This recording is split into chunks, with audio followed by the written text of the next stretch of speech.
Pemirsa, kebakaran hebat yang melanda Glodok Plaza menewaskan 7 orang, sementara 14 orang lainnya masih dalam pencarian.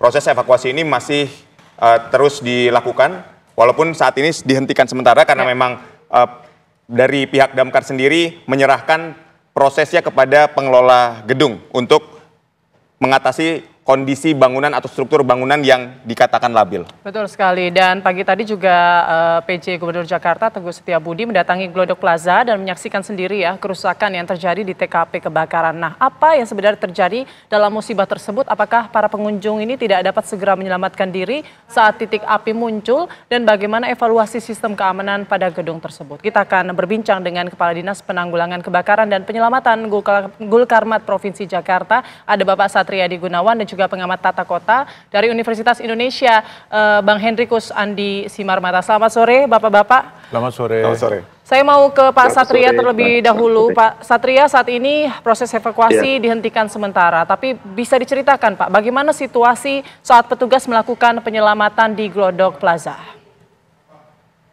Ya, jadi pada saat sampai dengan saat ini, Plaza Glodok itu memang kita nyatakan pemadaman sudah selesai, dan saat ini masih berlangsung evakuasi terhadap data korban yang sudah masuk ke poskotis kami, poskomando taktis kami. Seluruhnya ada informasi ada 14 yang diduga masih ada ya pada saat kejadian berada di lokasi. Nah, sampai dengan saat ini kita sudah menemukan 7 jenazah ditambah dengan tadi baru saja sekitar jam 17.30 itu ditemukan juga satu lagi di lantai 8 itu. Jadi totalnya semua sekarang 8 yang sudah berhasil kita evakuasi untuk kita serahkan kepada pihak kepolisian. Tepatnya dirujuk ke Rumah Sakit Polri Kramat Jati untuk diidentifikasi. Baik, Pak Satriadi, ini kan 8 orang sudah ditemukan, sudah dibawa ke Rumah Sakit Polri untuk proses identifikasi. Lalu masih ada, kita katakanlah belasan orang yang masih dinyatakan hilang. Sebetulnya apa sih Pak yang menjadi kendala sulitnya proses pencarian ini, kan mengingat api juga sudah padam, Pak? Iya, memang api sudah padam. Tapi kan memang karena struktur bangunan sudah berubah gitu ya, apalagi kondisinya tadi pagi baru saja saya bersama Pak PJ Gubernur menyaksikan melalui Bronto Skylight dari atas, itu memang struktur bangunannya itu sudah banyak yang rubuh dan banyak terhalang oleh besi-besi. Jadi ini juga menjadi kendala kami untuk melaksanakan evakuasi korban.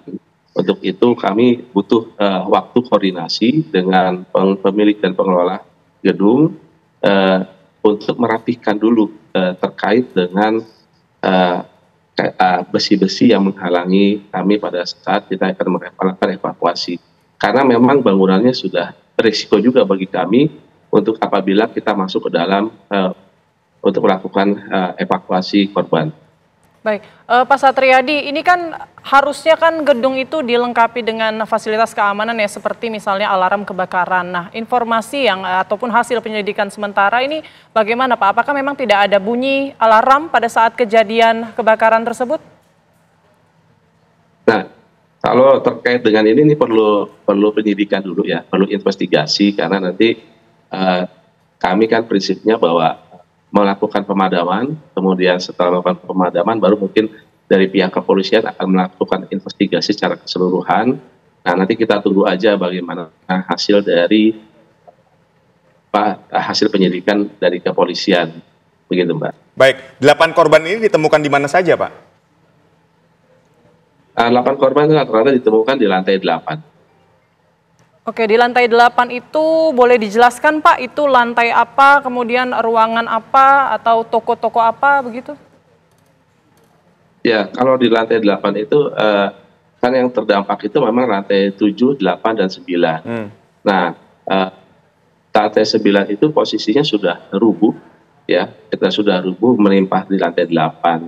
Nah, itu yang tadi Pak Gubernur sampaikan bahwa karena rubuhnya itu menjadi menjadi hambatan kami untuk melakukan evakuasi korban. Karena korban juga sudah menyatu dengan bahan material yang terbakar kan. Nah, kita menyisirnya agak sulit gitu untuk masuk ke dalamnya. Nah, kemudian kalau lantainya peruntukannya di situ ada tempat hiburan, juga ada kafe, dan satu lagi dan ada beberapa kios lah, ada kios-kios gitu. Baik, artinya ke-8 korban ini ditemukan berada di tempat hiburan, Pak? Kita belum bisa pastikan, karena kan konstruksi bangunannya sudah berubah ya. Sekat-sekat itu sudah tidak, sudah berubah. Nah, apakah itu tempat hiburan atau bukan, kita belum bisa memastikan gitu, Pak. Oke, maksud kami 8 ini, misalnya yang terakhir, kantong jenazah terakhir yang ke-8 ini apakah ditemukan di satu titik atau terpisah begitu? Terpisah dari posisi yang 7 yang sudah kita temukan, hanya posisinya di lantai 8. 7 sampai dengan 8-nya itu ada di lantai 8 semua. Baik, mungkin juga dapat digambarkan Pak Satriadi, tadi kan Anda katakan bahwa lantai 9 ini rubuh menimpa lantai 8. Nah, saat ini proses apa yang akan dilakukan? Ya, untuk sampai saat ini kita koordinasi dengan pemilik dan pengelola gedung untuk bisa melakukan pembersihan. Nah, ini kita lagi menunggu koordinasi, kita lihat hari ini apakah koordinasinya seperti apa, karena kan tidak mudah juga mencari ahli atau tukang yang memang bisa melakukan perapihan lokasi tempat kebakaran, karena memang sangat luas dan kebetulan juga banyak besi-besi yang sudah rapuh juga. Nah, ini juga menjadi satu kendala, maka kami tunggu koordinasi kepastiannya dari pengelola dan pemilik. Nah, kalau setelah selesai koordinasi baru kita lakukan penyisiran kembali gitu loh. Baik. Tapi sampai dengan saat ini kami tetap melakukan pelan-pelan melakukan pencarian atau evakuasi korban.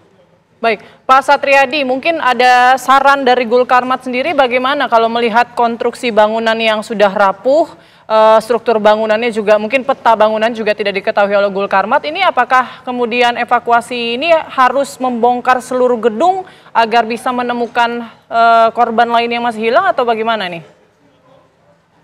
Ya, tadi seperti yang ditayangkan kan kondisinya saat ini juga banyak besi-besi yang sudah rubuh, karena bangunan lantai 9 itu rubuh gitu, turun ke bawah gitu.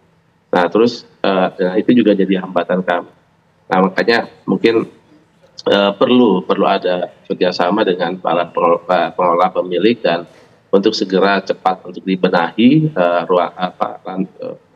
kondisinya agar kami beserta pihak kepolisian bisa melakukan tugas untuk mengevakuasi dan menginvestigasi lokasi tersebut. Baik, Pak Satriadi, apakah sudah ada dugaan apa yang menjadi penyebab dari kebakaran ini? Sampai saat ini belum, karena ini perlu penyidikan lagi, perlu dilakukan investigasi oleh tim Inavis dari kepolisian. Makanya saya sampaikan tim kepolisian pun juga harus hati-hati masuk ke dalam karena kondisinya memang bangunan sudah tidak stabil. Nah, untuk bisa melakukan itu maka harus dilakukan pembersihannya dulu dari puing-puing dan dari besi-besi yang tertancap-tancap itu. Baik, tapi betul titik api ini berasal dari lantai 7? Kalau informasi awal memang dari lantai 7 atau 8 titik apinya. Cuman tempatnya dari mana kita belum bisa pastikan. Maka nanti diperlukan adanya investigasi sumber api dari mana dan penyebabnya apa. Nah, nanti kita tunggulah hasilnya seperti apa. Baik, proses evakuasi masih dihentikan sementara menunggu pihak pengelola kemudian memberikan peta begitu ya, peta struktur bangunan agar bisa mempermudah Gulkarmat melakukan evakuasi. Tapi pastinya kebakaran ini pemirsa jadi pembelajaran juga untuk gedung-gedung lainnya. Apa yang mungkin harus ditingkatkan mungkin dari fasilitas keamanan atau utilitas lainnya. Nanti kita akan bahas usai jeda berikut. Kabar Petang masih akan kembali sesaat lagi.